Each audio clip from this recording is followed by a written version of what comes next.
Greetings. Welcome to History of Economic Thought 2. Today's lecture is going to cover the socialist calculation debate. A couple lectures back, we covered distribution theory and the work of John Bates Clark. We ended up with this interesting result. We had total revenue equals the marginal products of the factors times the amount of the factors used. And that marginal product of the factor, the value of it, becomes what is the per unit factor payment. So the marginal price of capital times the amount of capital, marginal product of labor times the amount of labor, marginal product of the resources, raw materials, times the amount used should be equal to the total revenue of the firm, the total amount being created. Interesting, huh?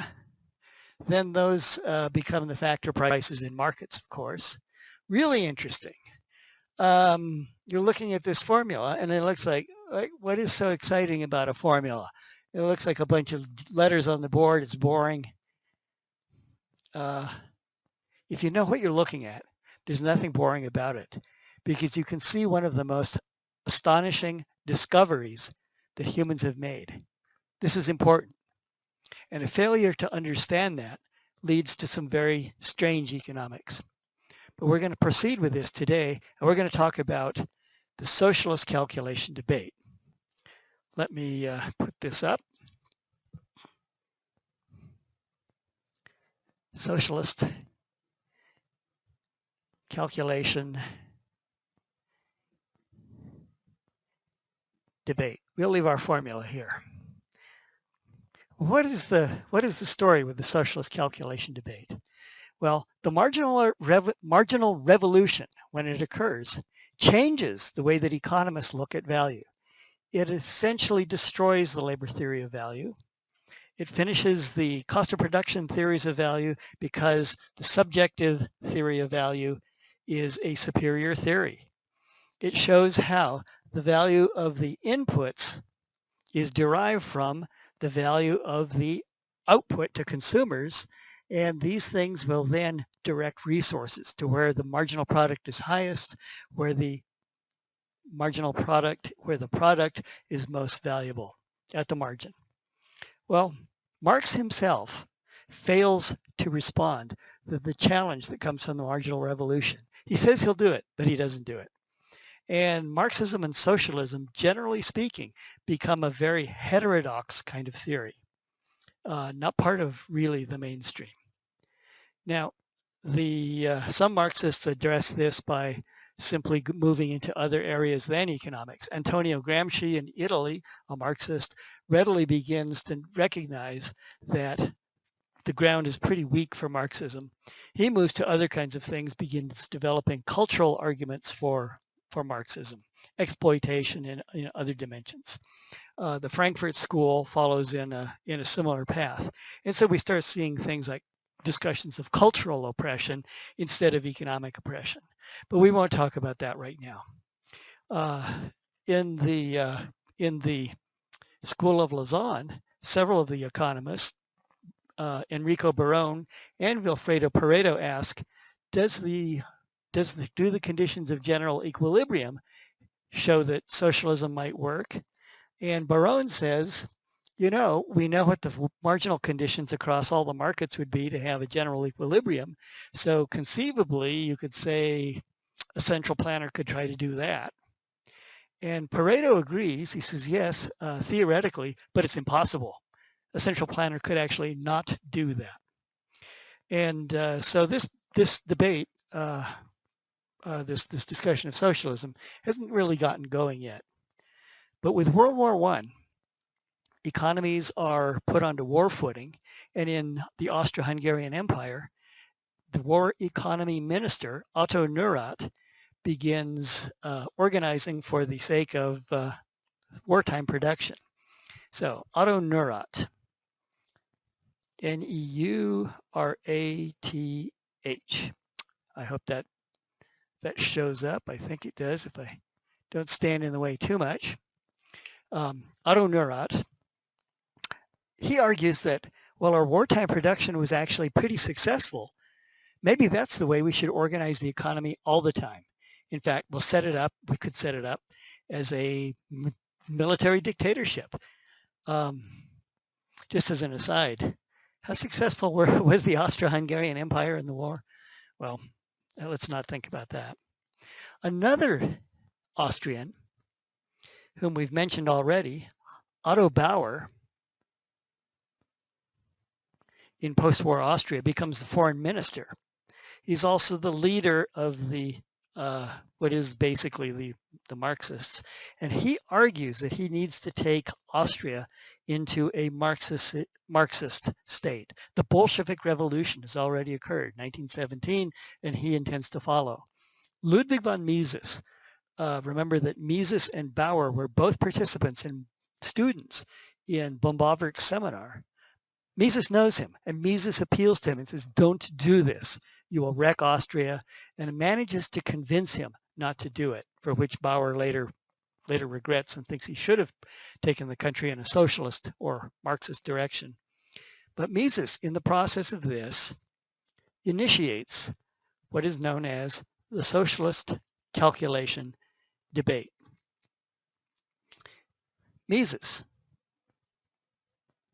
in 1920, publishes Economic Calculation in the Socialist Commonwealth. Got the name right? Indeed I do.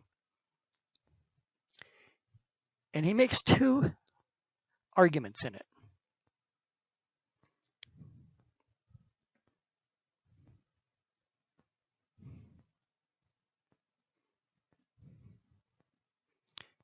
This is available online. You can find it at the Mises Institute website. Download it, read it for free. It's a short booklet, monograph, and well worth reading. In this piece, Mises makes two claims. He says, first of all, the Marxists claim that their system will be better. All they have to do is abolish capitalism, and they will have a superior economic system through central planning. The problem, says Mises, is that, first of all, Marx never told us how they're going to organize the economy and how they are going to plan rationally. That's the first problem. The second problem, Mises says, is they can't. It's impossible. Now that's a shock to people when Mises makes this argument. The first one is obviously a challenge. It's a gauntlet thrown at them. And the second one is really shocking. Let's move this. And a debate erupts. This is primarily from 1920 onwards for the first 10 years, primarily in the German language literature. If we get anything important to say about the German, no. If you read German, you might dig some of it up. But it's a debate that Mises carries out. And very quickly, he converts a young man, Friedrich Hayek, who joins him in this debate. It's very strange to think of this, but Hayek began as a socialist. Imagine a world in which Friedrich Hayek is a socialist. Well, Mises' challenge is laid out, and he's made these claims. And here's the way he makes the argument. He says, if you don't have capital markets, you won't have prices for the output, for the inputs, for the factors of production. If you don't have prices for them, then you won't know where they create the most value. There's no way to calculate the opportunity cost of using something. Oh, you might know what you can make with it, but what did you give up in making it? You don't know what the value was. No way to know what those input contributions are to consumer utility, which is the ultimate goal, to value. Therefore, you have no idea how to calculate rationally. Well, socialists were shocked by this claim, but the first thing they had to admit was Marx doesn't treat this. Marx simply says, we'll organize things like a big economy. Why, it'll be great. Like a big factory. The factory uses market prices. What's Marx going to use? Or what will the central planner use?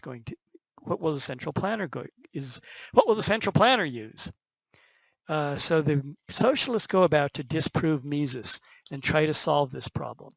They come up with various suggestions, one of which is we'll use labor, but of course we know that labor is heterogeneous. There's no standard measure of labor. There are other things. Well, we'll measure in kind with a numeraire. Good, but I don't know how much is the numeraire worth? We don't have any way of dealing with this. So they don't solve that problem. This debate then, after 10 years, moves into the English language literature. And the first person, one of the first earliest persons to tackle it is a Polish economist who was basically a neoclassical economist, Oskar Lange. And get his name down here. Lange. Should we put him in green? No. Red.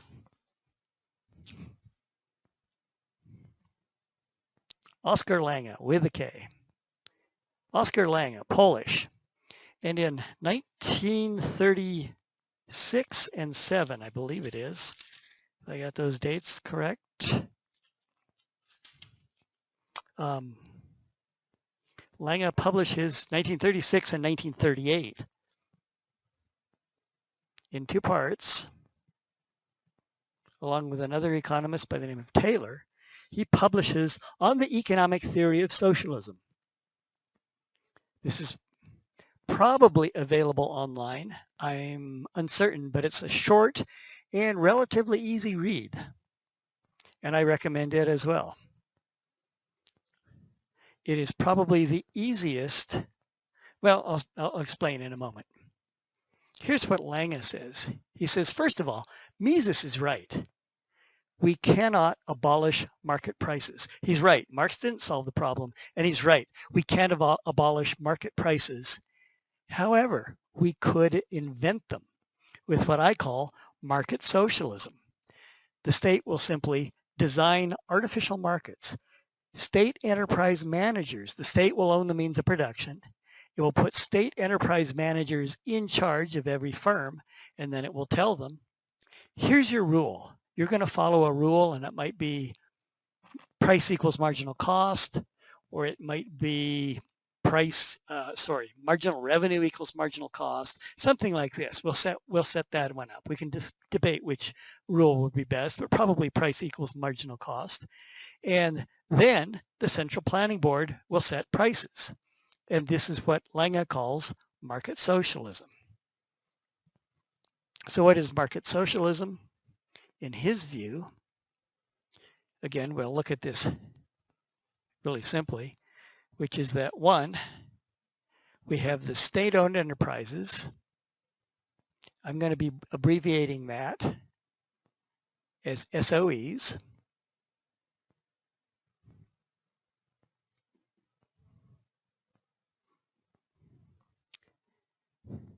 The managers follow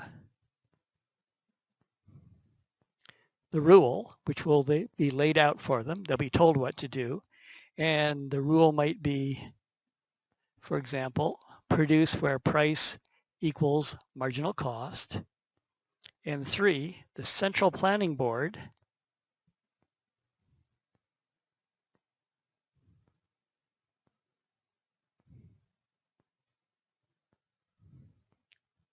sets prices for everything. Great, there's the prices. These guys will act as price takers and operate accordingly. Price takers in both the input market and the output market. Great. And that, says Lange, will duplicate the conditions of general equilibrium. Now, when I said read his book, it is probably the most accessible account of what Walrasian general equilibrium is that is non-technical. It lays it out pretty clearly and says, Lange, not only will this work, I think it will work better than the free market does. It will adjust faster than the free market because the Central Planning Board, which I will occasionally define as the CPB, the Central Planning Board can respond more quickly than the market. These are some experts who will adjust quickly. They will outperform the market also because they can take into account externalities that the market ignores, and they can take into account public goods. Great. So this will be superior to the free market system. That's his argument. He lays this out, and publishes this. And some very interesting things happen in the market. First of all, in the economics profession, Mises begins by saying, you've just basically surrendered by saying that you need prices. Only these prices are meaningless. But Lange's argument is, no, this is just the Walrasian auctioneer. Only now it's the Central Planning Board acting as the Walrasian auctioneer. Now we know how the economy will work. This is what everyone believes the market does. Isn't it? Isn't that what competition does? Haven't we duplicated that? Most of the economics profession listens to this argument and says, Lange is right. Lange has won the debate. He's shown that socialism is possible. And the only question now is it really faster? Is it better in some way? Or does the market respond more quickly? And that becomes the debate. The other debate is, okay, great. In this system, since we'll probably also be having some sort of egalitarian distribution of wealth, how do we incentivize people to follow the plan? Well, okay. Other important socialists would include people such as Abba Lerner. He lived 1903 to 1982. He was actually a student of Hayek at the London School of Economics, also was a student of Keynes at Cambridge. He ended up being a friend and fierce opponent of Milton Friedman. That was back in the day when people could disagree over things without trying to deplatform each other. But Lerner argues that it's just an incentive question. Can you incentivize the workers and the state enterprise managers under this system? And most of the profession says, yeah, that's it. Socialism works. Now it's just a question of how much socialism or interventionism do we want? Well, Friedrich Hayek now weighs in on this. Mises and Hayek are astonished by this argument that anyone could believe these sorts of things. And Friedrich Hayek then picks up the argument and begins tackling it. And Hayek makes some interesting rebuttals. He says, market socialism does not solve the problem. First of all, it assumes that central planners know everything that there is to know except what are the market clearing prices and quantities. In fact, they just have to figure out the prices and see where the market clears. It's just a simple maximization problem. Hayek makes this case in his 1945 paper, The Use of Knowledge in Society. That's a must-read paper for all of you. So I will write that down.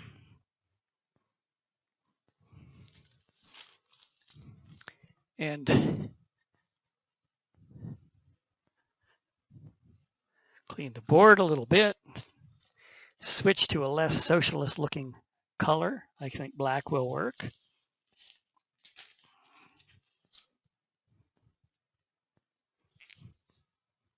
So Friedrich Hayek, The Use of Knowledge in Society. Hayek is actually a prolific author on this topic, but the use of knowledge in society is one of the single most cited papers in all of economics, and it's a must-read for you if you've not read it. If you have read it, you should read it again. It's worthwhile. It's online for free. But in it, he argues that economists have made a grave error.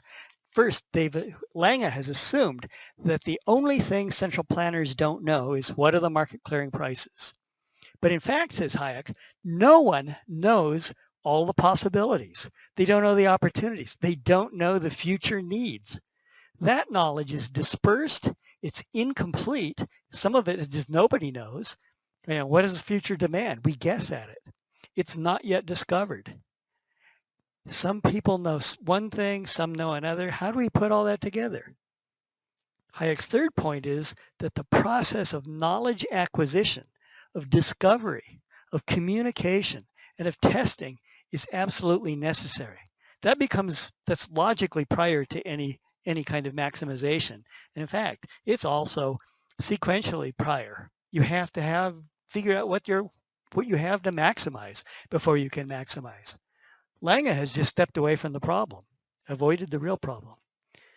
Lange assumes that the central planners have the given data. They know what the resources are. They know everything that they could possibly do. They're just trying to figure out what the prices are. Well, the given data of the market for maximization only exist in equilibrium. Nobody has this stuff outside of equilibrium. We're trying to learn and figure out. What are we trying to do in the outside of equilibrium? We're trying to determine what the opportunity set is. What are the possibilities? That's fundamental. What are the opportunity costs of any decision we make? Oh, we can make decisions, but what's it costing us? Market prices are absolutely fundamental. They link consumer value and consumer utility to the factor productivity that the factors could make in different lines of production. How much of this input do we use for atlatls and how much for coffee production or whatever? Which method will we use for production? There are multiple methods. Great. This is a very difficult question. Well, Mises and Hayek are aghast that the economics profession has gone in this direction and started to say that socialism works. And it's at that point that the Austrians really part company with the rest of the profession and say, they've lost their minds and we have to exist really as a separate school. Well, it's pretty clear that Hayek's idea is in Mises for his 1920 paper. Mises builds on this idea later in Human Action. Prices aren't parameters. They're not just given data. Price taking is not an innocuous assumption. Prices are formed by human action and by individuals taking action. Nobody, almost no economist at the time followed what Hayek was talking about. They like, what do you mean? A few did. And they split off and they really began calling themselves the Austrians and thinking of themselves as separate. So the majority of the economics profession declares the socialists have won. The Austrians say they've lost their minds. Mises and Hayek are shocked and disgusted. In some sense, Hayek quits economics and moves off into political philosophy and social theory.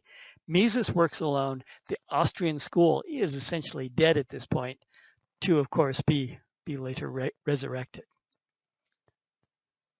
That's quite the argument. Now, it would be a sad story, and it will get sadder when you hear this.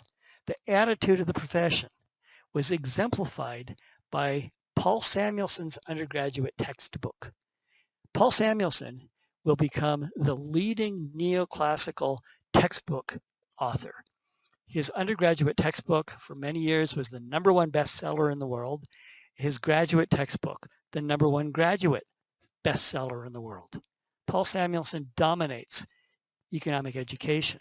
Well, in his undergraduate textbook, he makes the following argument. He says, the Soviet Union poses a very difficult problem for the United States.